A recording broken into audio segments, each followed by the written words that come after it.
This channel does not promote any violent, harmful, or illegal activities. All content provided by this channel is meant for an educational purpose only. এবার পূর্ব মেদিনীপুরে চোখ রাখবো। মেচেদায় সাংগঠনিক বৈঠক। শুভেন্দু অধিকারী তমলুক সাংগঠনিক জেলার বিভিন্ন স্তরের নেতৃত্বকে নিয়ে এই বৈঠকের আয়োজন।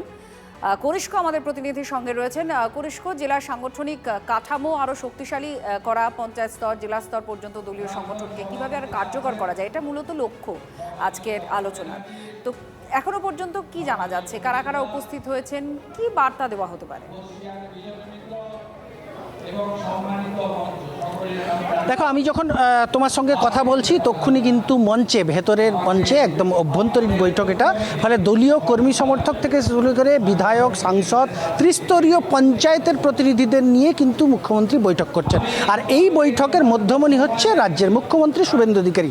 তার জেলা পূর্ব মেদিনীপুর এবং এখানে 16টা বিধানসভার মধ্যে রীতিমতো 16টাই কিন্তু জয়লাভ করেছে বিজেপি। এবং ত্রিস্তরীয় পঞ্চায়েতের ক্ষেত্রেও কিন্তু অনেক জায়গায় উন্নয়ন এই মুহূর্তে কিন্তু প্রাক্তন শাসক তৃণমূল কংগ্রেসের পঞ্চায়েত বা গ্রাম পঞ্চায়েত থাকার জন্য অনেক ক্ষেত্রে উন্নয়ন থমকে রয়েছে। ফলে সেই যে বিষয়গুলো কিন্তু এখানে ত্রিস্তরীয় পঞ্চায়েতের যারা প্রতিনিধি রয়েছেন তাদের সঙ্গে যেমনটা আলোচনা করবেন, তার পাশাপাশি জেলা পরিষদের মাধ্যমে কিভাবে পূর্ব মেদিনীপুর জেলাকে আরও উন্নততর উন্নয়নের যে প্রগতি সেটা আনা যায় সেই বিষয়টাও আলোচনা হবে বলে এমনটাই জানা যাচ্ছে। পাশাপাশি বিধায়কদের সঙ্গে নিয়ে রীতিমতো বৈঠক করবেন, সাংসদদের কথা বলবেন এবং এলাকায় যে বিধায়ক ফান্ড রয়েছে, সাংসদের তহবিল রয়েছে, সেই যে বিষয়গুলোকে মানুষের উন্নয়নে কিভাবে কাজে লাগানো যায়, কি কি স্কিম করা যায় বা প্রপোজাল কি নেওয়া যায়, সেই সমস্ত বিষয়গুলো মুখ্যমন্ত্রী এই বৈঠক থেকে বার্তা দেবেন বলে এমনটাই কিন্তু জানা যাচ্ছে। এবং প্রথম বৈঠক এই জনপ্রতিনিধিদের নিয়ে, পরবর্তীতে একটি দ্বিতীয় বৈঠক রয়েছে, সেই বৈঠকটা কিন্তু কোর কমিটি, দলীয় যে কোর কমিটি রয়েছে সেই সব প্রতিনিধিদের নিয়ে হবে। সেক্ষেত্রে কিন্তু ত্রিস্তরীয় পঞ্চায়েতের প্রতিনিধিরা তারা সেই বৈঠকে উপস্থিত হবেন না। মূলত সাংগঠনিক যে কোর কমিটি রয়েছে সেই কোর কমিটি নিয়ে মুখ্যমন্ত্রী বৈঠক করবেন বলে এমনটাই জানা যাচ্ছে। তার পাশাপাশি তুমি জানো যে নন্দীগ্রাম, তিনি ভবানীপুর আসনটি কাছে রাখলেও নন্দীগ্রাম আসনটি ছেড়েছেন। ফলে নন্দীগ্রামের বিষয়টা নিয়েও হয়তো আলোচনা হতে পারে বলে ত্রিস্তরীয় পঞ্চায়েতে এমনটাই কিন্তু আভাস পাওয়া যাচ্ছে। সমগ্র বিষয়টা নিয়ে মুখ্যমন্ত্রী বৈঠক শেষের পরে কি কি বার্তা তুলে ধরেন সর্বসমক্ষে সেটা কিন্তু দেখার বিষয়। আপাতত ধন্যবাদ। এই মুহূর্তে বৈঠক শুরু হয়েছে। জনপ্রতিনিধি যারা তাদের সঙ্গে বৈঠক করছেন, তার নিজের জেলা হাতের তালুর থেকেও মনে হয় ভালো চেনেন শুভেন্দু অধিকারী মুখ্যমন্ত্রী। তিনি এই বৈঠক করছেন সাংগঠনিক স্তরের সামনে। নন্দীগ্রামের উপনির্বাচন রয়েছে, কি কি বলেন, কি বার্তা দেন, সেদিকে আপডেট দেব আমরা।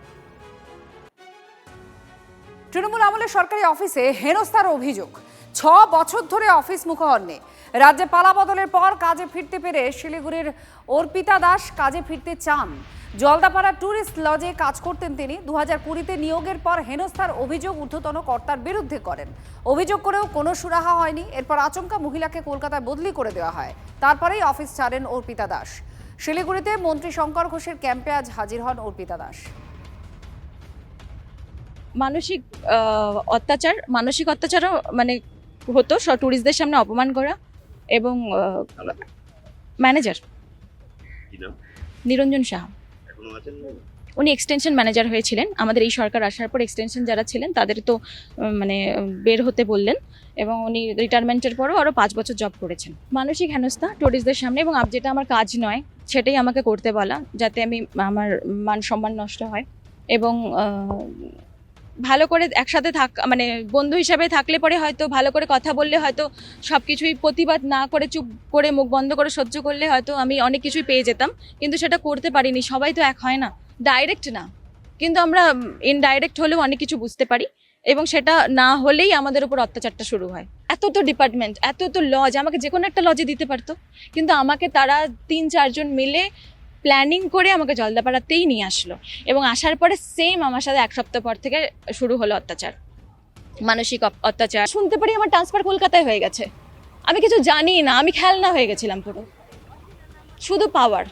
তারপর কলকাতায় কি জয়েন করলেন? আমি করিনি জয়েন, কারণ আমার মা এখানে একা থাকে, আমার সংসার চালানোর ব্যাপার আছে, আমার স্যালারি খুব কম। যিনি অভিযোগ করেছেন দিয়ে গেছেন। এবার পর্যটন দপ্তরে যারা দায়িত্বে আছেন তাদেরকে আমি অনুরোধ করব বা নির্দেশ দেব পুরো বিষয়টা খতিয়ে দেখতে। সব থেকে এগুলো ভালো হতো এর আগেই যদি মুখ খুলতেন, তাহলে আমাদের সুবিধা হতো। তো এই সমস্ত অন্যায় কাজের সাথে যারা যুক্ত ছিলেন এক্ষেত্রে তো আমাদের মুখ্যমন্ত্রী বলেইছেন যে দুর্নীতি অন্যায়ের ক্ষেত্রে জিরো টলারেন্স। আমার কাছে এসছে, অবশ্যই এই ব্যাপারে ডিপার্টমেন্টাল এনকোয়ারি হবে। সরকারি অনুদানহীন মাদ্রাসাগুলিতে এবার নজর রাজ্য সরকারের। 12 জেলায় সরকারি অনুদানহীন মাদ্রাসার পরিদর্শনে যাবে সংখ্যালঘু দফতরের বিশেষ টিম। 18 সদস্যের কমিটি গড়ে পরিদর্শনের সিদ্ধান্ত। কি পড়ানো হয় মাদ্রাসাগুলোতে সেটা কমিটি দেখবে। খতিয়ে দেখা হবে নথি।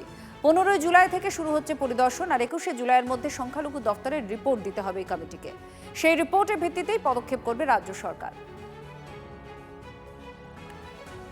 এবং আমরা অনেক জায়গায় দেখেছি খারিজি মাদ্রাসা যেগুলো, সেখানে আজকে টেররিস্টদের আশ্রয় দেওয়া হয়েছে। মুর্শিদাবাদে শাহাদ আলী বলে এক টেররিস্ট 3 বার ভোট দিয়েছে এবং সে টেররিস্ট, তাকে ওখান থেকে ধরা হয়েছিল। এখানে আমরা দেখেছি বিগত দিনে যে এই মাদ্রাসাতে, খারিজি মাদ্রাসায় অ্যান্টি ইন্ডিয়া পড়াশুনো করানো হচ্ছে, শেখানো হচ্ছে, ব্রেন ওয়াশ করা হচ্ছে। আমরা চাই না। আমরা চাই আমাদের ছেলেমেয়েরা যারা মুসলমান, যারা এই খারিজি মাদ্রাসায় যাচ্ছে, কি পড়াশুনো করছে, তারা আমরা তাদেরকে মেইন স্ট্রিমে আনতে চাই। মমতা ব্যানার্জি বলেছিলেন 10,000 মাদ্রাসাগুলি অনুমোদন দেবেন, সেটা উনি বলেছিলেন ভোটের জন্য, সবাই বুঝে গেছে। মাদ্রাসা ভারতবর্ষে সব জায়গাতেই, পশ্চিমবাংলাতেও স্বাধীনতার আগে থেকে আছে, সেইটাকে বন্ধ করে দিতে হবে এরকম কোনো মনোভাব দেশের সরকারও নেয়নি, কোনো রাজ্যের সরকার। এ রাজ্যে অন্য যারা সরকারে ছিলেন তারা কেউ কখনো নেননি। ফলে আমরা হঠাৎ খামোখা বন্ধ করতে যাব কেন? অত্যন্ত সঠিক পদক্ষেপ বলে আমার মনে হয়, কারণ আজকে তো অনেক দিন হয়ে গেছে ছেড়ে দিন। বুদ্ধদেব ভট্টাচার্য যখন হোম মিনিস্টারের দায়িত্বে ছিলেন সেই সময় তিনি বলেছিলেন যে সীমান্তবর্তী খারিজি মাদ্রাসা অর্থাৎ আনরিকগনাইজ মাদ্রাসা যাদেরকে বলা হয়, সেগুলি সন্ত্রাসের আতুরঘর। যদিও পরবর্তীকালে তাকে রাজনৈতিক প্রেসারে অর্থাৎ তার দলের চাপে ইউটার্ন নিতে হয়েছিল, কিন্তু তখন তিনি কিন্তু এটা তো আর স্বপ্নাদেশ পেয়ে বলেননি। একজন মুখ্যমন্ত্রী বা স্বরাষ্ট্রমন্ত্রীর পদে বসে থাকা ব্যক্তি এটা বলেছিলেন এই জন্য কারণ তার কাছে আইবি, সে কেন্দ্রীয় হোক বা রাজ্য হোক, পুলিশ প্রশাসনের ইনপুট ছিল বা ইনফরমেশন ছিল। তখন যদি এই ধরনের ঘটনা ঘটে থাকে তাহলে আজকে এতদিন পরে কি হয়েছে? এতদিন তো ওই সরকারি বা ওই মানসিকতার সরকারগুলোই কাজ করেছে যারা ভোট ব্যাংকের পলিটিক্সের জন্য সত্যিকে সত্যি বলবো না, কুমিরকে কুমির বলবো না, দূরে দূরে থাকবো, এই মানসিকতা নিয়ে কাজ করতো। একজন মুখ্যমন্ত্রী যখন কথাবার্তা বলেন খোঁজ খবর নিয়ে চিন্তা ভাবনা করেই বলেন, কিন্তু তার পার্টি তাকে সত্য বলতে দেয়নি। জ্যোতিবাবুকে প্রধানমন্ত্রী করার যোজনা হয়েছিল, তার পার্টি ওনাকে হতে দেয়নি। এটা সিপিএম এর অন্তর্বিরোধের কারণ। কিন্তু পশ্চিমবাংলার সুরক্ষা, পশ্চিমবাংলায় শান্তির ব্যাপারে যেটা হওয়া উচিত, যে উগ্রপন্থা টেররিজম, সেটা বন্ধ হওয়ার দরকার। আমাদের সরকার এই ব্যাপারে জিরো টলারেন্স, কোনো রকম ইন্টারন্যাশনাল অ্যাক্টিভিটি হতে দেবে না।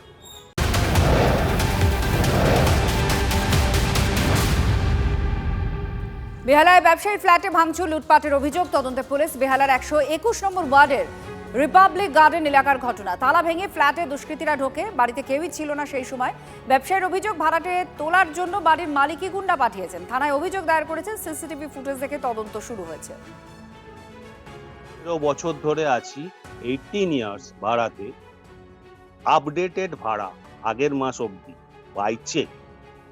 এরপরেও এইরা যারা ল্যান্ডলর্ড, তারা কিছু হুলিগানস নিয়ে গত রবিবারের আগের রবিবার আমার বাড়িতে এসে আমার ওয়াইফ, আমার মেয়েকে অ্যাসল্ট করে, গালাগালি দেয়, নোংরা ভাষায় নোংরামি করে। আমরা তো ভাবছি আমাদেরকে সুইসাইড করতে হবে। আমি, আমার মেয়ে আর আমার ওয়াইফ 3 জনে মিলে এখন সুইসাইড করে নি, তাহলে এদের রাত চলে যাবে। এরা দখল করছে, দখল। অবশ্যই আতঙ্কে, তো যখন তখন যা খুশি হয়ে যাবে।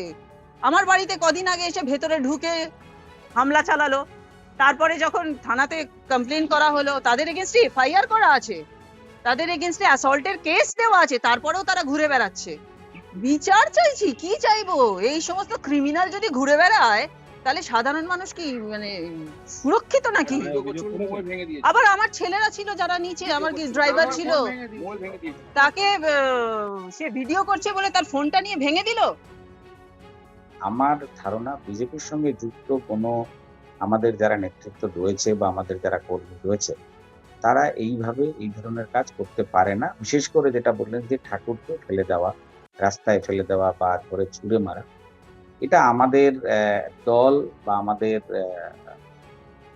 সনাতন ধর্মে এটাকে কখনোই মানে সমর্থন করে না।